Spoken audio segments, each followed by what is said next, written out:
খুঁটিনাটি রান্নাবাটি কুকিং চ্যানেলে আপনাদের সকলকেই স্বাগত জানাই। আজকে বানিয়ে নেব ডাল লাফুরি। এই লাফুরির ডাল বানানোর জন্য এখানে আমি বিউলির ডাল ব্যবহার করেছি। এই ডালটা বানানোর জন্য আমি নিয়ে নিয়েছি বিশেষ কয়েকটা উপকরণ, যেটা কিন্তু এক ঝলকে আপনাদের দেখিয়ে দিলাম। এরপর রান্না শুরু করছি। রান্নার শুরুতেই লাগবে একটা প্রেসার কুকার, যেখানে ডালটা একটু সেদ্ধ করে নেব। তাই প্রেসার কুকারে দিয়ে দিচ্ছি বিউলির ডাল এবং সাথে দিয়ে দিলাম কিছু পরিমাণ কেটে রাখা কচু। সাথে দিয়ে দিলাম পরিমাণ মতো হলুদের গুঁড়ো এবং স্বাদ মতো লবণ। একই সঙ্গে একটু পরিমাণ জল দিয়ে নাড়াঘাটা করে হাই ফ্লেমে বসিয়ে দিচ্ছি। এরপর প্রেসার কুকারে ঢাকা লাগিয়ে অপেক্ষা করে নেব 5 থেকে 6টা সিটি হয়ে যাওয়ার জন্য। মোটামুটি 5 থেকে 6টা সিটি হয়ে গেলেই ডালটা ভালোভাবে সেদ্ধ হয়ে যাবে।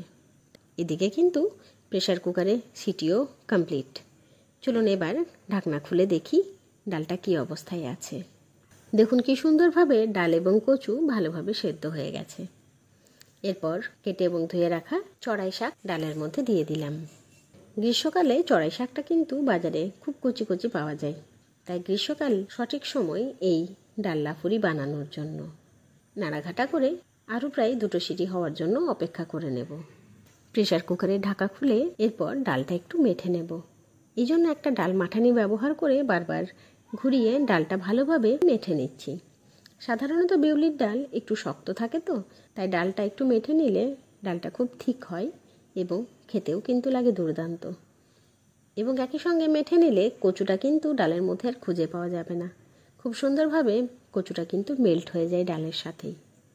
ডালটা মাঠা কমপ্লিট। এরপর একটা কাচের বোলের মধ্যে ডালটা একটু ঢেলে রেখে নিচ্ছি।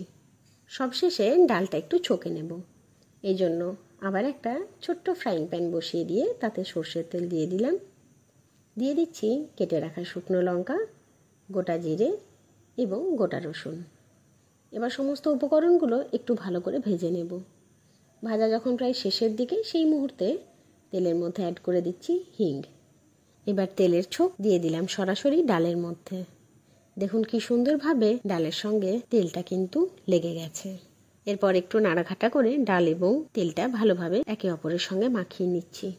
এইরকম ডাল লাফুরি গরম গরম ভাতের সঙ্গে খেতে কিন্তু দুর্দান্ত লাগে। তাই আজকে প্লেটিং আর না দেখিয়ে সরাসরি ভাতের সঙ্গেই পরিবেশন করে নিলাম ডাল লাফুরি। এই সিম্পল এবং সুস্বাদু রান্নাটা আপনাদের সঙ্গে খুব ভালোবেসে শেয়ার করলাম। অতি অবশ্যই কিন্তু বাড়িতে বানিয়ে দেখবেন।